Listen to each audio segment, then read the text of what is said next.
Good morning, good afternoon, good evening, ladies and gentlemen. Welcome to the sixth session that we'll be having in this course.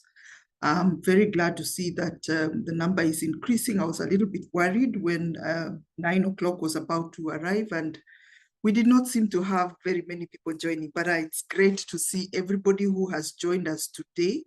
I've sent a message on the WhatsApp group. I'm hoping that more people will be joining us as we go along. We have a very interesting topic today, and we're going to dive right into it without taking too much time.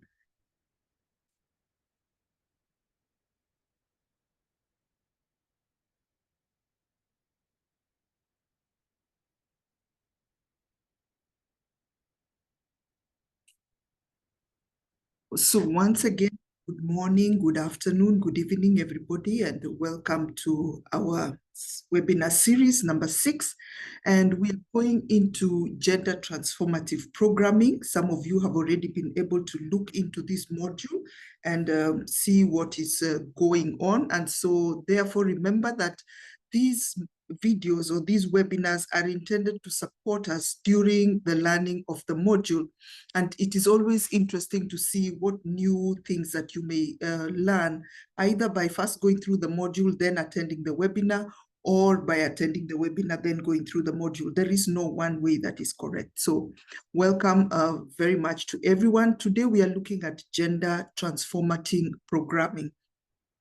And the idea of talking about gender transformative programming is based on the fact that when we look at the society, there are so many advances that have been made towards gender equality.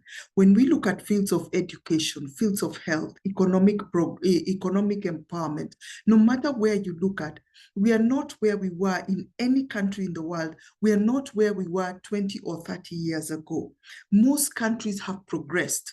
And yes, it is true that there are countries, especially where there is conflict, where there are situations like in countries like Afghanistan, where the rights and freedoms of women have been so compressed that they are actually going backwards in terms of the gains that they had made. But on the whole, most countries have made quite a number of improvements in terms of gender equality. But we have not yet reached where we are. And when we look at the Sustainable Development Goals, it says that in many instances, we are going towards educational attainment. We are going towards increased political participation.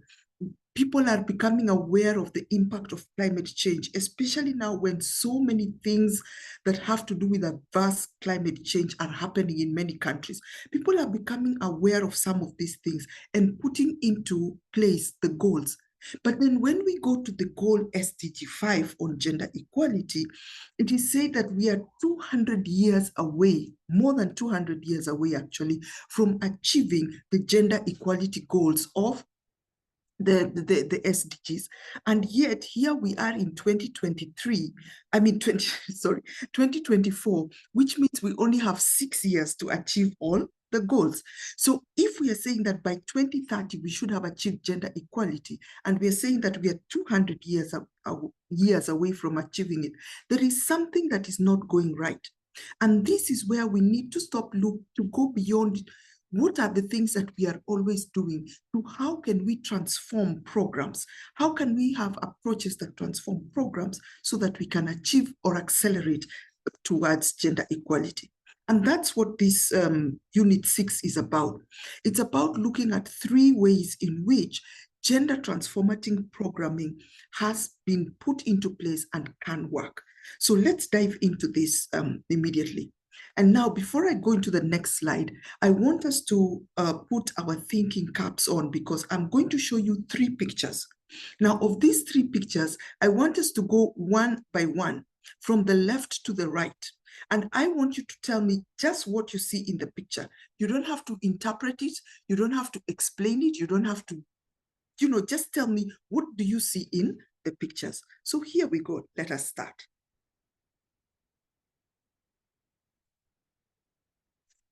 I want you to look at the first picture, under which is the word formal. And I want you to tell me what you can see.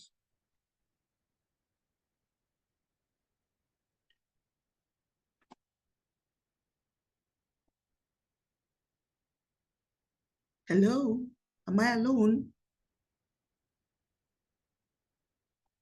There is a first picture here, George. What can you see in this first picture? Hi, I see a man either talking or speaking to animals. Okay, thank you. Doreen, what do you see? I'm seeing an elephant. Could you be a bit louder, please? I'm seeing an elephant, a tree, and a monkey, Uh-huh. and some other animals. Yeah. Okay, thank you very much. Blessing, what do you see in the first picture? I can see a man sitting down with animals of him. Okay, all right. So let us say that basically the picture is one where we have different types of animals and a man who is asking those animals to do something. So he's saying for a fair selection, everybody has to take the same exam. Please climb that tree. So behind them, there is a tree. And all those animals are expected to climb the tree. So the first animal we see is a bird. The second one is a monkey. The third one is a penguin. The fourth one is an elephant. Then we have a fish in a bowl of water. We have a seal and we have a dog. Now, when you have this kind of question that all of you must take the same exam, who is likely to win this? If it were a competition, who is likely to win?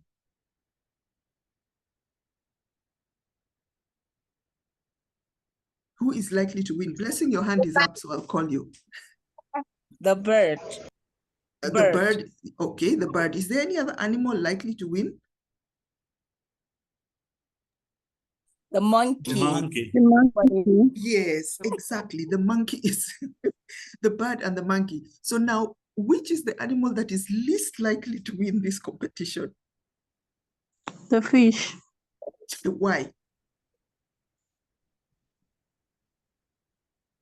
It can't move out of the water. Sorry? It can't move out of the water.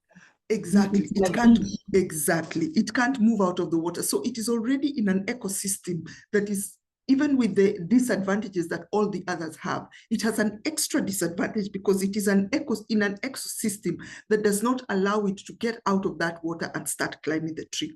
And when we are talking about approaches to equality, this is the way in which equality is normally approached by most policy, by most programs, by most strategies. That approach to equality assumes that everybody is the same. And so when you provide the same opportunity, everyone should be able to benefit. And so this is what we call formal equality. And as I've said, it is normally found in policies, in programs, in strategies, so that a policy is not necessarily thinking of the person who may not be able to manage this. Like, for example, if we look at that picture, the dog might try, will not probably get very far, but the dog might try. The elephant, if it tries, maybe if it knocks down the tree and then it sits on top of the tree and says, okay, I have climbed the tree because I knocked it down, it would have to change something fundamental.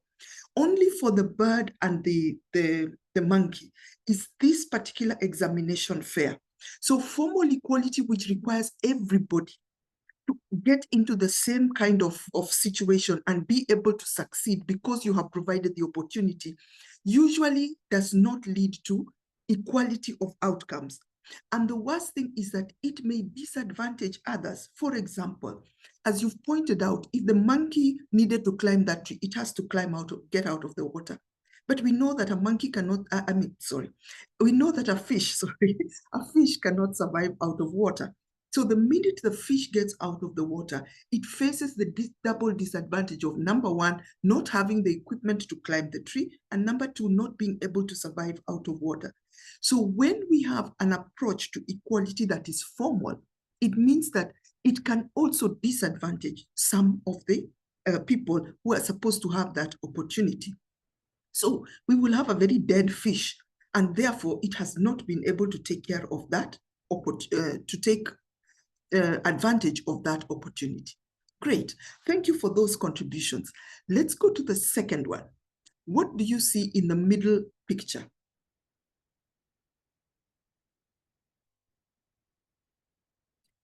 Nancy?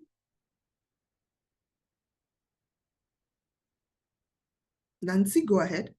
Unmute yourself, please. Nancy, we can't hear you. Unmute your mic. We can't hear you. You have to unmute your microphone. You see the small mic? I can see a monkey. Thank you. What can you see? I can see a bed. Uh-huh. Okay. Shamim?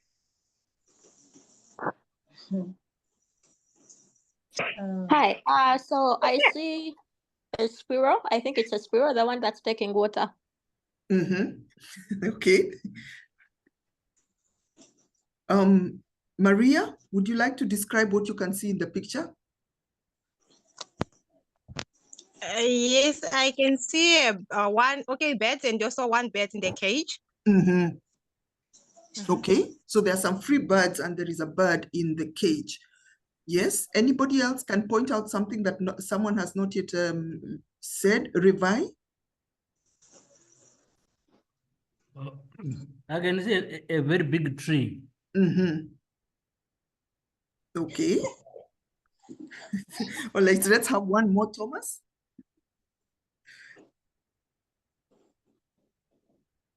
Thomas? Maybe Thomas is speaking, but when you want to speak, make sure your mic is unmuted so that you're able to speak. So let's just go into it because I think we have described what we can see, except that the animal at the bottom is called a badger or a skunk. But that's a skunk or a badger. These ones which have a white stripe. The squirrel is normally very small and brown. But you're right. There is an animal at the bottom that is drinking out of a bowl of water. There are some birds in the tree, some that are free, one that is in a cage. And then there is a monkey that is sitting on the branch. Now, remember the first picture where we said that if we were to have these advantages of who is able to access, then we said that the monkey and the birds are able to do that very quickly. So here in this tree, we have those who have been able to get into the system and are benefiting from the system. And then we also have an animal at the bottom that is drinking water out of a bowl that is very suitable for it. So that we can say that the badger at the bottom of the tree, the monkey that is sitting up in the tree enjoying itself, and the birds that are free, those are people or participants in a system that are able to take part of the system, take advantage of the system. Now, what happens is that sometimes because a government or because an organization feels that there are certain groups that are disadvantaged, what they do is that they say that these groups will not compete with the rest. What we are going to do is that we are going to protect them. So think of the cage not as a prison, but as a place of protection. So we put this bird in a cage in order to protect it from the inequalities that are out there in the system. So we are saying that this bird, which right now we can say that, for example, programs that benefit women are protectionist programs. And protectionism is a mechanism that is used by governments or by organizations to ensure that those who are disadvantaged are able to take part in the mainstream. But the way in which they approach this is not through an empowerment, but it is through what we call enablism. In other words, we have specific programs that are only for women, specific dispensations that are only for women. Now, let us take, for example, support that is when in many of our countries we have self-help groups. These self-help groups is where members come together or people come together from a community and they join a group and they are trying to save money and to raise money, maybe to invest in a plot of land or to become entrepreneurs or just to support each other. Now, if the government has specific funds that are set aside for groups that are only for women and none for men, this is protectionism. If we have in some places where we say that only women will be employed in these positions for the next 5 or 6 years. That is also protectionism. So protectionism is where you say that because of the disadvantage that one group has, we are going to ensure that they are protected from certain things. Now, protectionism is also very critical in trying to say that we are trying to ensure that the outcomes are okay for both. Now, I will go back to an example of protectionism in terms of something that we discussed last week, when we were talking about how it is that sometimes you can have affirmative action. You can have tax differences. Now, I want us to think of a tax differentiation on an example I mentioned last week. When you tax sanitary towels, a lot of women cannot afford those sanitary towels or sanitary products. So what some governments do is to ensure protectionism by specifically targeting sanitary products and say, we are not going to tax this. So that protectionism is important to ensure that these products then remain at an affordable level for many women and girls. And there are many examples of protectionism that we can find in our societies today, where it is a special group that is taken and is said that let us protect this for a short while until the advantage is met. Now, I want us to be very cautious because this may raise a lot of thoughts and questions in your mind. Protectionism is not the same as affirmative action. Affirmative action, which is also in the tenets of many countries in the world, says that there should be a balance between the opportunities given to men and the opportunities given to women. That is not protectionism, because affirmative action is based on the fact that if, for example, two of us are applying for a job, one is a male and one is a female, their qualifications for that job are not gender differentiated. Qualifications for that job in terms of experience, in terms of academic qualifications, in terms of where you have worked, those are kept the same. But affirmative action is put into place where they see in this organization or in this industry, we don't have enough of the females. So we are going to say that if females apply with the same qualifications as men, then they have an advantage. What we are trying to do is to ensure that there is a gender balance. Before I move to the third picture, I don't know whether anybody has a comment on the second picture or on the first picture. Or should we complete the three and then have the comments? I think that's what I'll do. Let me take back my question. I want us to complete the three pictures and then we pause for a minute and have any of your feedback. So the third picture is a simpler picture. And this third picture comes from what we call a substantive approach to equality. This is trying to minimize the negative impact of an intervention. In the first picture where we said, here is a tree of opportunity, can all of you go and climb it? Then we see that only 2 of the animals are going to be able to climb it. And one of the animals can actually die in trying to attempt to climb that. That formal approach is what then we say that, why don't we recognize that not everybody is the same? We move then to protectionism where we say, okay, let's give people advantages. Let's give, like the badger, for example, he's drinking or she is drinking out of a bowl, which is for the size of that badger. It can reach down into the water and take advantage. The monkeys, the birds, they can climb up. But we recognize that even with the birds being able to climb up, not everybody is getting an advantage. So we protect a specific group and we say we are going to give them an advantage. Now, in the third group, what have we done? We have changed everything around and we are ensuring that everybody is able to benefit. And that approach to equality is called the substantive approach. It means that what we are doing is not creating barriers, but removing the barriers and giving everybody what they can manage. So the little animal at the bottom, which can only drink out of a flat bowl in the third picture, is still drinking out of a flat bowl. The monkey, which can take a cup and drink out of it, is able to be given that water in a cup. And the third one, which is an animal, you can see that the beak is extremely long. It needs a deep bowl to be able to drink. If you gave it a plate to drink out of, it will not be able to manage. It has to drink out of something that is deep so that it can submerge as much of its beak as possible in the water and then be able to drink. So therefore, what is substantive equality? We have to aim to change institutions. We have to aim to remove structural barriers that keep people out of the mainstream. And then there will be no need for protectionism. There'll be no need for differentiated outcomes, but everybody will have the tools that they are able to use to achieve their goals. Okay, so I want to pause here for a minute or two. If you have any reactions, if you have any questions, we can ask them before we move on. Yes, Anthony, go ahead. I just wanted you to a bit explain further on the protectionism. Second picture. I didn't understand the protectionism and the affirmative. Okay, all right, I'll do that. Okay, George, you want to go ahead? I'll just take the questions.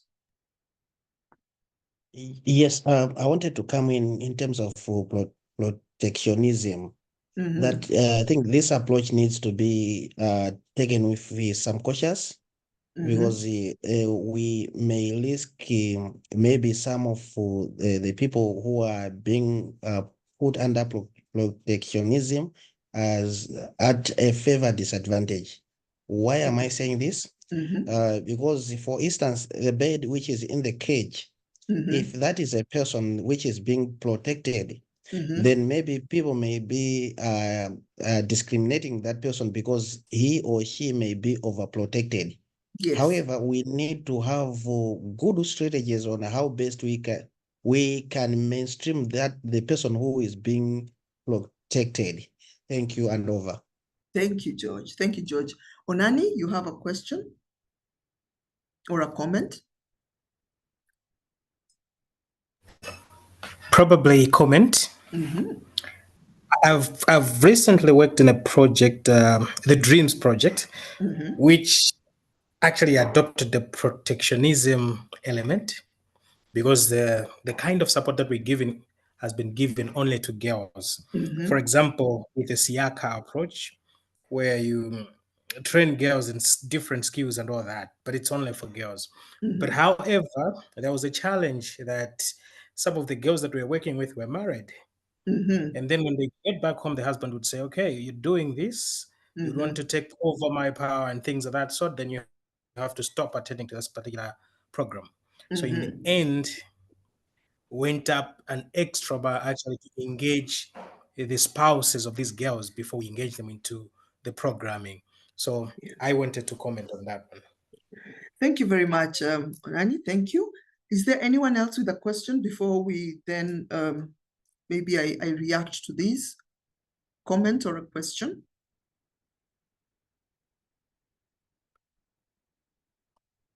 Okay, thank you. So lovely feedback. Now, I'll start with what I'll actually start with the last one. Onani has talked about a Dreams project, because you realize that all of the three comments are on protectionism. And this is because this is an approach that can generate a lot of controversy.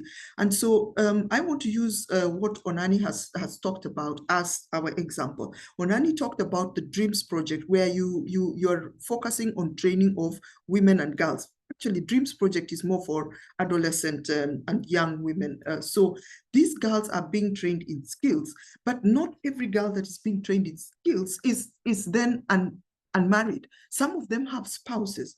And so when they go back, it then means that they are still dealing with the same gender norms and gender restrictions that they had before the project started. So when they go back into their families, they are likely to face violence. They are likely to face disapproval because of the way in which they have been empowered. And this is because the man, on the other hand, who is having, when we talked about power dynamics and we say this person who has power over, a spouse who has power over this woman will say that, look, you cannot go on to that program, because what it is doing is that It is enlightening you. It's giving you a skill. It's going to give you, you're going to be able to earn an income. And so therefore, the fear that's coming in that your power will now become over the spouse that has always held the power. And that can lead to violence.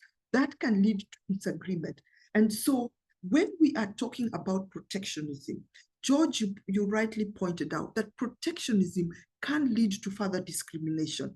It can lead to issues because the power dynamics, the gender dynamics have not been addressed. And so when we are looking at programming, protectionism is a very good way to ensure that we are trying to use or to bring a gender balance. But I want to now again refer to what Anthony said. Protectionism and affirmative action are not necessarily the same thing. Protectionism is a way in which you look at this group that has a disadvantage and you want to shield them from the policy or programming aspects that are already in place. So we say, for example, let us use again the example that I gave of trying to ensure that girls have access to sanitary materials that are cheaper. Tax is taxed. Goods are taxed. And so when we say that this particular good is tax exempt, because we are trying to protect the women who are not able to afford sanitary programs because they have tax added to them, we remove the tax for a very specific group to ensure that then they are able to afford these programs, products, because sanitary towels are not a luxury item. They are not an option. All over the world, on any single day, we're talking about 500 million women are menstruating. It is not an option for them to have sanitary products or not. So when a government says that, hey, look, with the prices of stuff going up, with the taxation going up, can we exempt this one thing that will ensure that the women who are in our country are still able to afford these products? That is protectionism. When we have financial assistance going only to women, that is also a form of protectionism. Affirmative action says that we have to be on the same level, but what are we doing? We are trying to ensure that where there are gaps in equality, then affirmative action comes in. Affirmative action is not for women. That is the error that we make. Affirmative action is not for women. But because of the realities of gender inequalities, affirmative action usually looks like it is for women. If we are talking about management positions, for example, maybe there is an organization or there is a ministry that is looking to fill in certain positions, let's say in the public service, and they are looking to fill in certain administrative positions. When they look at their data and they say that we have 30 positions for this one, let's say chief administrative officer, we have 30 positions for chief administrative officer, and maybe 3 of them are retiring. And we are saying that we want to fill these 3 positions. First, we go back and say, these 30 people, are they men or are they women? If we find that they are 50-50, we have 15 men and we have 15 women, there is no need for affirmative action. But if we find that we have 27 men and 3 women, then we say, oh, great. If there are this chance where 3 people have reached retirement age, is a good time for us then to say, can we then increase the number of women? So at chief administrative officer, there are certain job requirements. There is certain experience. There is certain educational background. Everybody who comes for the interview must meet that criteria. But if you are female and you are applying, you will get an extra dispensation because you are female. But if I am a female, I'm not going to walk into the interview room and say, hey, take me. I only have 1 year of experience, but because I am female, you have to employ me. That is not how affirmative action works. Affirmative action first is based on the fact that we are all qualified, but because there is an imbalance of positions, then I would get an advantage as a woman. If it is a position where most people are men, affirmative action would say men are encouraged to apply. I hope I have answered your question so that we can see that these approaches to equality, of the 3, protectionism can ensure very rapid development or very rapid patching up of the disadvantaged group, but it can also lead to further discrimination, or it can lead to negative impacts on either men or women. Men feel threatened and women may also face violence. But Onani also said something very important that we are going to come to, in that they engaged the men. We are going to come to that. So thank you so much for your questions. Let us move on. So why do we need these gender transformative approaches? This is a summary of the 3 slides, and so I will not take too much time on it. Protectionism is what we call gender accommodative and gender sustainable. It is usually not sustainable. It is usually not impactful, because when you only empower one group of people, especially in a community project, then they go back into the ways in which they have been living, especially when the project ends. If it is not usually sustainable, and usually it can only impact on a few, on a very specific group. When we come to formal, that is what we call the welfare approach or the anti-poverty approach. And it usually reinforces gender stereotypes. It increases women's work hours and it causes backlash from men. Because when we are talking about giving, just say you get grants because you're female, you get certain privileges just because you're women. You don't even have to be qualified for them. It usually creates a problem. Then the third one is the gender transformative approach, which has 3 things. It recognizes and it values domestic care and work. In other words, we are saying that everybody is thought to have the same value. And so even if I am not working in a job outside the home, I have the same value as somebody who is bringing in an income because I'm keeping the home running. Secondly, it looks at enhancing the economic security of women. And thirdly, it strengthens institutions. It looks at finances. It looks at monitoring. It looks at accountability for actions. We're going to see some of these as we go ahead. So that is a brief introduction to approaches to equality. And we are saying that we need to move from this into gender transformative approaches. And the first gender transformative approach that we are going to be looking at is the human rights approach. And that is what this whole course is based upon. No matter what you may forget, no matter what you may remember or not remember, remember that the human rights approach is something that is based on the dignity and relatedness of all human rights. What is the human rights approach? It is so simple. Everybody is a human being. That is it. Everybody is a human being. So therefore, my respect, my dignity, my worth is based on the fact that I am a human being and you are a human being. So how do we interact with people? We interact with people on the basis of the fact that because we are all human beings, we all have the same universal rights, indivisible rights, interrelated human rights. And so people are treated as equals because even if my concern is not important to you, even if my issue is not important to you, at the end of the day, I am a human being.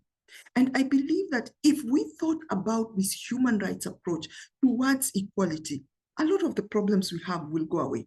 Whether it is a problem of war, whether it's a problem of gender-based violence, whether it's a problem of poverty, because when we look at human rights, people violate others' rights because they feel they have more power than them.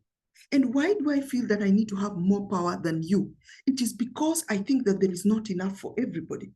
I don't think there's enough resources. I don't think there's enough opportunities. And so I want to take all the opportunities for myself and say, you're not important enough to have those opportunities. I'm going to take them because I have power over you. So equality of dignity or respect can ensure that this equality has a universal application. No matter what you believe, no matter where you stand on issues, if we believe that everybody is a human being with the same rights, then it takes away a lot of the problems that we face in society. Now, the second one is trying to engage men and boys. Remember, we are talking about gender transformative approaches. So what is the second gender transformative approach? Let's go back to the example that Onani gave.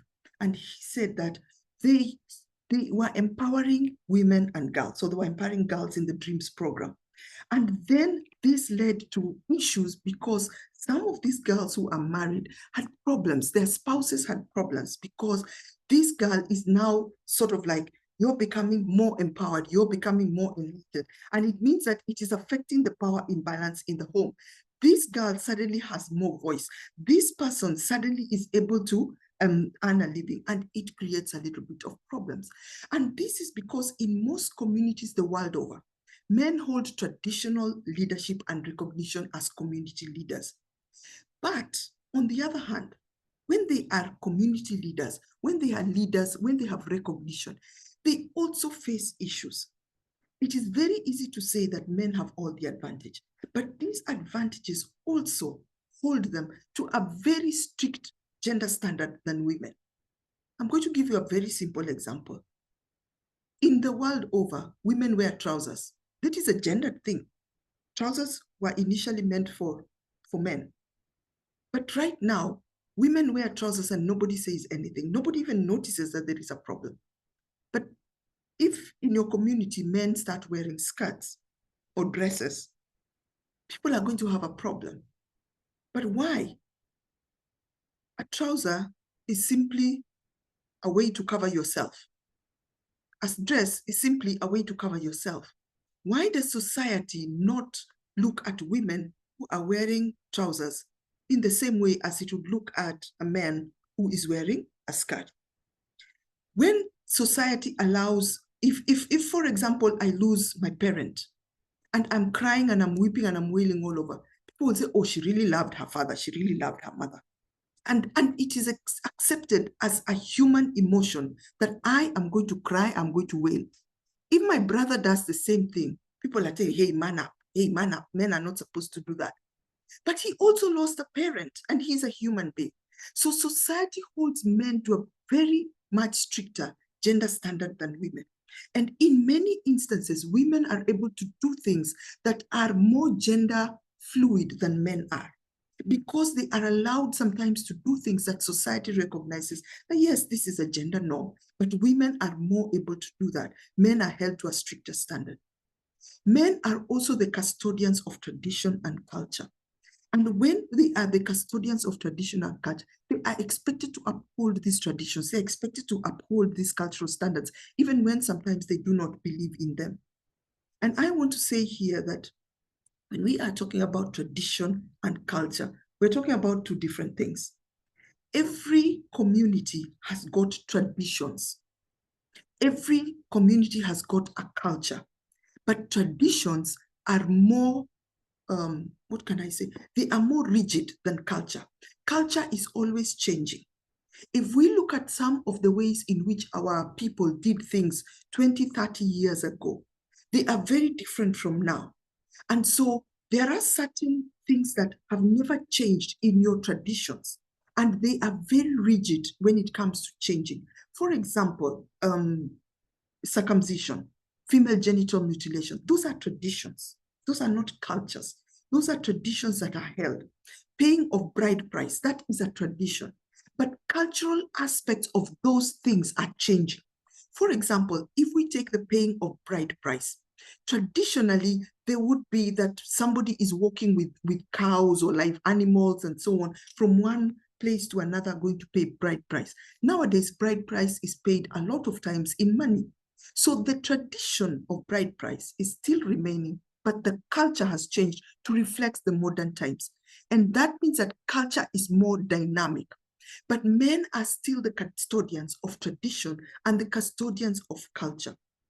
And then therefore we say that they are the ones who hold on, or they hold the society to the tradition and the culture that it experiences.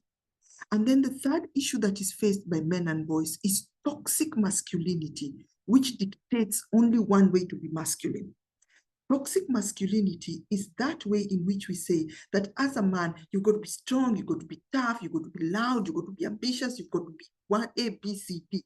You are dictated in the way that you look and dress and interact with society. And so when we have this kind of toxic masculinity that says that there is only one way to be masculine, if a man wants to show the softer side, society tells him, no, that is not the way a man should behave. If a man wants to be caring and be with his children and play with his children, it's told, no, you're doing women's work. That is the way in which it can destroy a family or destroy a society. So when men understand that they are the traditional leadership, they are the ones who are recognized as community leaders, they can become role models and advocates for gender equality in our families, in our communities, in our societies. And that is why I loved what was shared by Onani when he said that they started to engage the spouses. I'm just assuming that all the spouses were men, but that is not necessarily true. But when you engage the person with the power, when you engage the person who is holding the tradition and culture, then you are able to ensure that this person then becomes interested in also becoming empowered. And that is where protectionism will not work. Protectionism has to be opened out and ensure that we have a whole society or whole community approach to development. Men and boys must be engaged because they have the advantage of leadership. They have the advantage of community engagement and recognition. And if they can use it to say, hey, in our community, we're not going to have gender-based violence. In our community, we're going to ensure that women are not the ones bearing all the loads. Men are not the ones that are told, you cannot do this, you cannot do this, you cannot do that. Then that whole society will change very easily. Now, one of the things that I would love us to engage in after this, I will post it on the WhatsApp group. I would like us to think about practical ways that we can engage men and boys in changing discriminatory norms. Think about this. I'll post it on the WhatsApp and kindly take part in the discussion. So if we were to talk about, so I want to jump this because I don't want to preempt the discussion. So if we were to talk about culture and sensitivity, if we are to look at culturally sensitive approaches, if we are to look at the ways in which men and women can be engaged so that we are culturally sensitive, when we go into a community, especially as development practitioners, we may have a great idea, but the people say, no, this is not going to work. And that is because we are not looking at the uniqueness of individuals. We are not appreciating cultural diversity. So the idea here is that culture, remember, is dynamic. It is always changing. And so therefore we can take advantage of culture to be able to work with people in a community, to work with people in an organization, to work with people in a country, to try to say that this is the way that things are always being done. That is culture. But what about if there was a better way? How can we look to get at it together? So a culturally sensitive approach, first of all, acknowledges that the community or an organization has got realities that face it. People have real things that face them, that their culture helps them to cope with, and that they have also positive cultural values. There is no culture or there is no society that has only negative culture or that has only positive culture. There are things that are good and bad, and this community reacts to things in order to be able to use their cultural values to manage their realities. And then we also have to look for similarities between what is local in the culture and what is universally recognized in terms of human rights and gender equality. What does our culture say about human rights and gender equality? What are the aspects of our culture that have to do with human rights? What are the aspects of our culture that have to do with gender equality? And therefore, we also look, in terms of this cultural, we also look at items of resistance. People have certain ways in which they live. People have certain ways in which they accept reality. And so when we try to change it, there is resistance. And we have to look at, what is this resistance? Is it because of tradition? Or is it because of beliefs? Is it because of lack of knowledge? And most of all, is it because of lack of acceptance of other people as human beings and having a human dignity? We need to then also look at local power structures and pressure groups that can be potential allies or adversaries. If I go into a community, let's say, for example, I'm working in a community where they have local leaders. Like in India, for example, we have something called Gram Panchayat. In some communities in Africa, we have something called Nyumba Kumi, where you have local leaders that are in charge of a very small group in a village. Now, usually or in some houses, in some places they call them 10 houses. Now, this means that there is a small, very influential group of people who are in charge of local clusters in a community. If they become your allies, if when we are talking about going to the community, before we ever do any development intervention, these are the people we work with. They become your allies. They can be very powerful. If we go into a community and we ignore those people at the very low level of administration, the chiefs, for example, the traditional leaders, then they can become very strong adversaries. Why? Because they have the backing of tradition and culture. So a cultural sensitive approach ensures that we are working with these people. Now, I want to say that gender transformative approaches require an organizational or community buy-in. You first work with people's attitudes and beliefs and you respect them. And then they become more open to changes. They become active actors that contribute to the well-being of their communities. Now, we cannot change people by disregarding their culture. But we have to remember that culture is dynamic. Tradition is more static. And so therefore, when somebody says, oh, this is our tradition, I normally ask them, would your grandmother recognize this tradition? Would your great-grandfather recognize this tradition? If they say no, then I tell them that is cultural. Something that your great-great-grandmother, if they were alive today, they would not recognize, or your great-great-grandfather, they would not recognize when you say this is our tradition. No, that is your culture. And culture is dynamic and culture is changing. Let us move to the next slide. Now, I just want us to go through something that is in terms of cultural sensitivity. And I want us to look at a set of words. Now, here you're free to, you don't have to put up your hand. Here you're free to unmute your mic and give the answer because I want it to go very, very fast. Now, what I want us to do is I'm going to show you a list of words that are not gender sensitive. And I want you to tell me the gender sensitive equivalent of the term that I am going to show you. I hope we are ready. So you can unmute and just say, you don't have to raise your hand. So here is the first word. This is a gender insensitive word. And I want you to tell me the gender sensitive equivalent for that.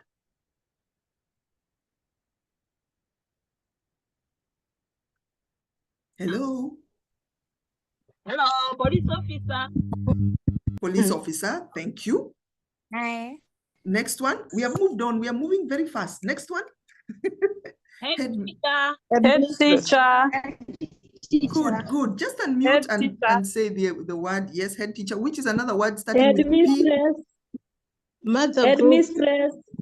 Headmistress is the word that is there, and we are saying that it is gender insensitive. So we are looking for a gender sensitive. We have had one which is head teacher. There is one starting with P. P. Principal. Thank you very much. The third one is male nurse. What is the correct terminology? Nurse. Nurse. Thank you very much. Man-made. Man-made. Handmade. Handmade. That is great. The other one which starts with an A. Artificial. Thank you very much. Chairman. Chairperson or simply chair. The chair of the meeting. We don't even have to say person. We just say chair.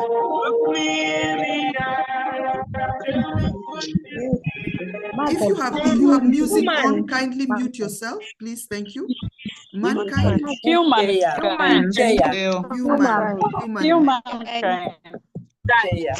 Now this one I need one person to answer. A participant should raise his or her hand to speak. Mother group. Somebody can change that sentence to gender sensitive. Doreen? Doreen Odunga? Someone can raise their hand to speak. A participant should raise his or her hand to speak. What should we say instead? Someone should raise their hands to speak. Yes, a participant should raise their hand to speak. Now, when you have, instead of saying his or her, if you want to be gender sensitive, use the plural of the term, even when we are speaking about a singular person. So a participant should raise their hand to speak. Thank you very much. There was a reason I wanted us to go very fast through that. It is because we are trying to challenge our brains so that we immediately can think of the gender sensitive terminology. So therefore, that's why I wanted us to go very quickly through it. We were not looking for opposites as some people, kindly mute yourself, Carol. Carol, please mute yourself. Carol, mute yourself. Thank you very much. So we were not looking for opposites. We were looking for what is gender sensitive language, so that when you go into a community, you go into an organization, people are becoming very culturally or very gender sensitive or aware. And so therefore, it is important to be able to use acceptable and sensitive language. You will be able to look at this slide after the show because we don't have much time. But after this meeting, when you get it, look at it and see what you can glean from it. But I just want to go through this and ask yourself the following questions. Have you used man or men or words that contain them to refer to people who may not be men? You're speaking to a group of people and you're talking about man-made and mankind and men at work. Are you using these terminologies where they may not necessarily, not everybody in that audience is a man? Have you used he, him, his, or himself to refer to people who may not be men? If you have mentioned somebody's sex or gender, was it necessary to do so? And this is where last week, remember the slide I shared on the Harvard president, who is saying that there'll reach a time when I'm no longer being called the female president. I will be simply the president. Are we guilty of this sometimes where we say, Madam Chair, but if we are referring to a man, we say chair, and we don't use the madam in it. And this is very, very common in language. So if you are using, especially when we are talking about titles of people, and you are referring to somebody with an honorable title, but you are, belittling or distinguishing that person who is female and using their gender when you do not necessarily have to do so. So let us also think about that. Would you use any occupational or other stereotypes? Male nurse, for example, instead of simply this is a nurse. Female doctor, this is simply a doctor. Female teacher, that kind of thing is an occupational stereotype. Do you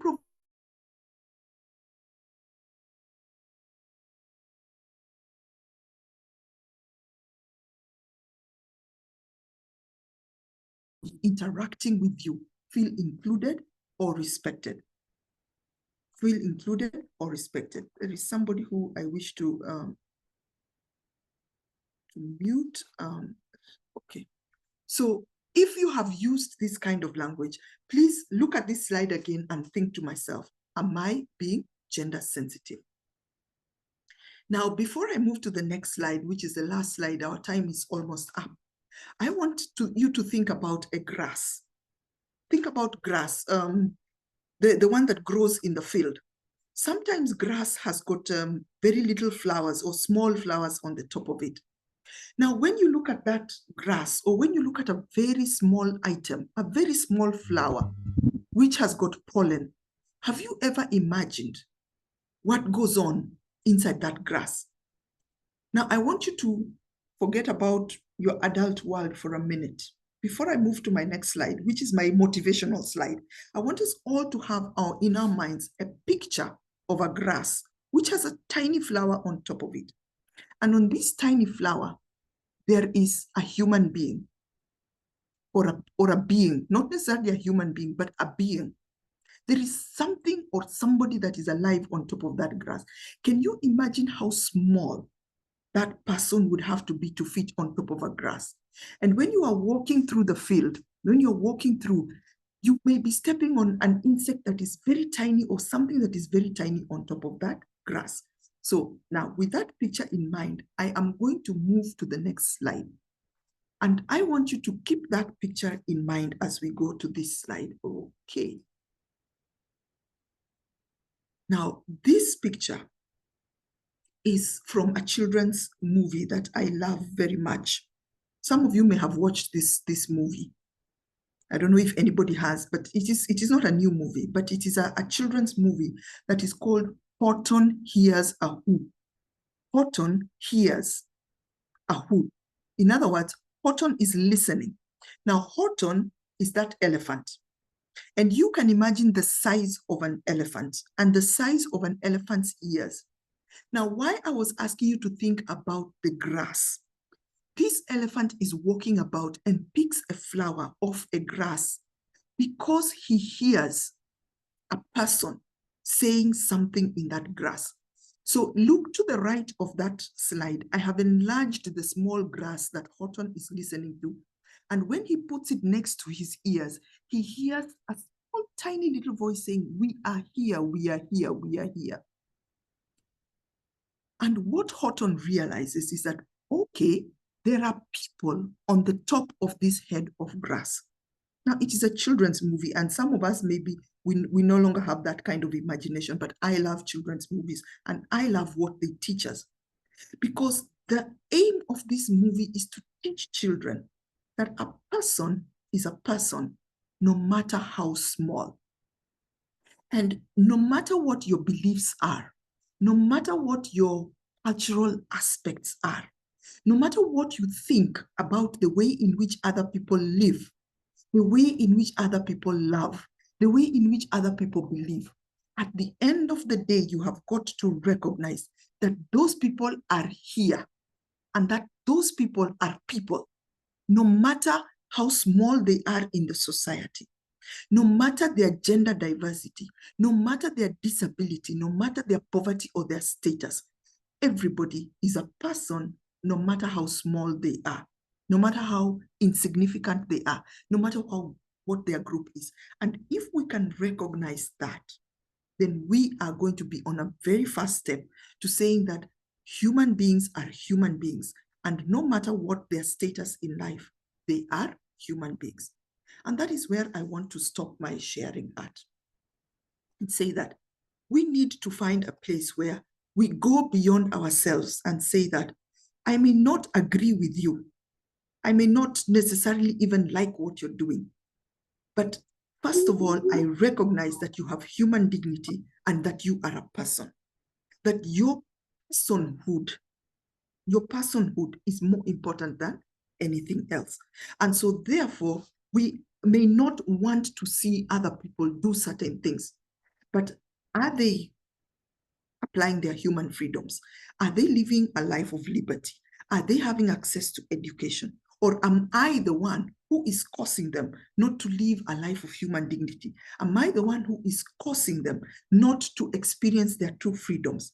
And when we start saying that because I have the power, I can curtail your freedom, that leads to stereotyping. Stereotyping leads to discrimination. Discrimination leads to violence, and violence leads to war. So I want to stop here and wish you all a good week. And I want you to just keep thinking in your mind, a person is a person, no matter how small. Thank you very much, ladies and gentlemen. See you next week. Thank you. Bye-bye. Thank you. Thank Bye. you. Bye. Bye. Bye.